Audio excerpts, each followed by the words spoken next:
Hello my friends and channel subscribers, Greg here from Brisbane, Australia with another uncut, unedited, no bull video. Today's video about my new Galaxy Watch 4, and hopefully this review will help you to decide whether you need one, you still want one, and other ways to go about it. So the reason for this review is I could not find any information on the internet, even though Watch 4, Galaxy Watch 4 is already available in a couple of countries for a couple of weeks. Any honest review about this. You've got a lot of reviews about face watches, about functions, battery life, how beautiful it is, all of that. But it doesn't help you to understand whether you want one, if you need one, or is it best watch for you. So to make sure that I'll be honest with my review, I'll compare it with my old Galaxy watch.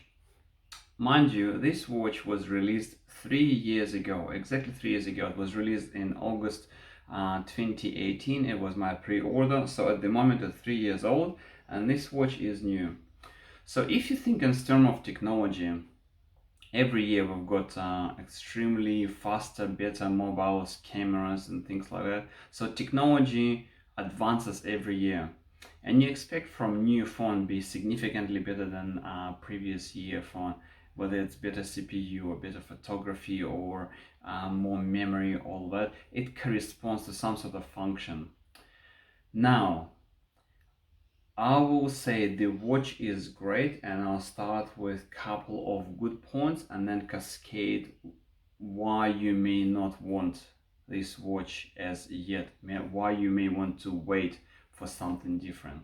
So let's start with good points. The screen on this watch is phenomenal, and compared to Galaxy Watch original one, the management of the screen is much better. What I'm talking about is on a bright daylight, if you're looking at the watch, it's very clear, nice, sharp picture. The resolution is phenomenal, the colors are great.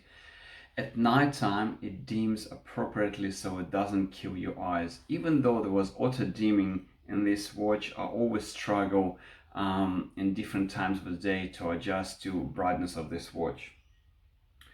The second good point is the sensors and all idea about monitoring your health, your activity, and so on.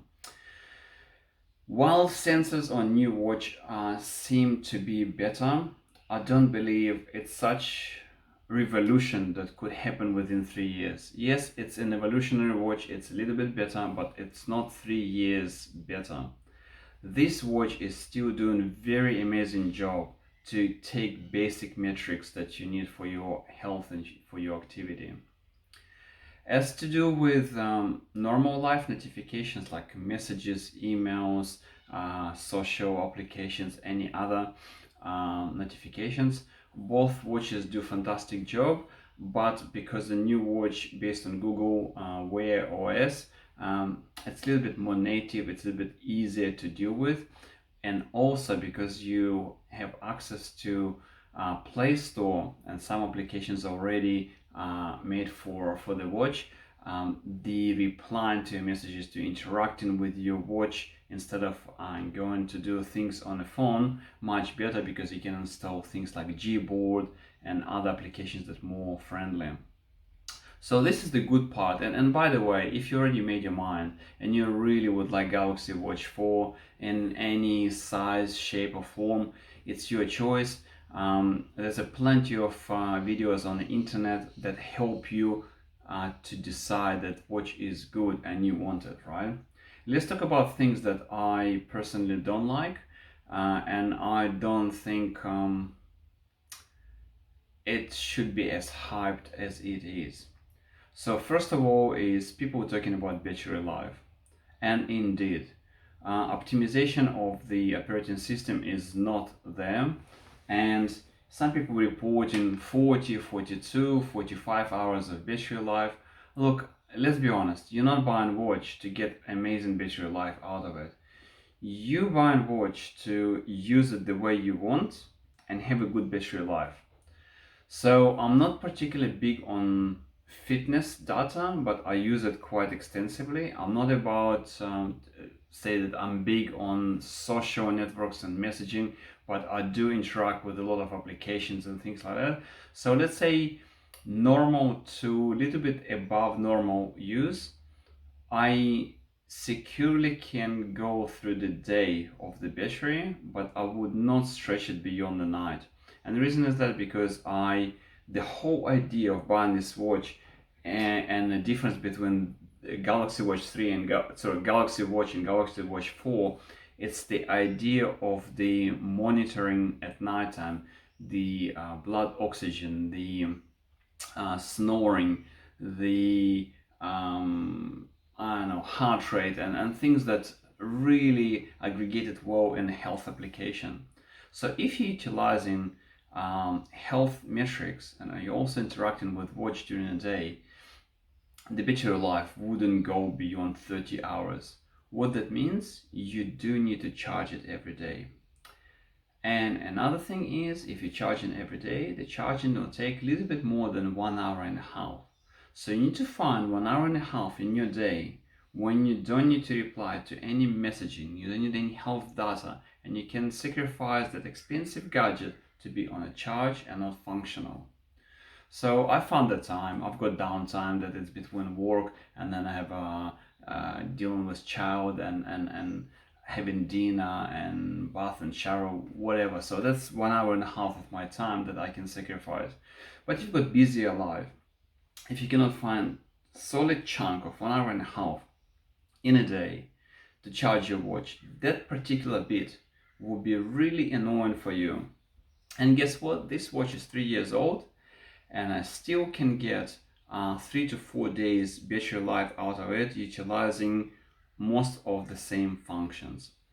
That's not as extensive and health-wise, it's not as user-friendly as for social and other applications, but still, 4 days compared to 1 day.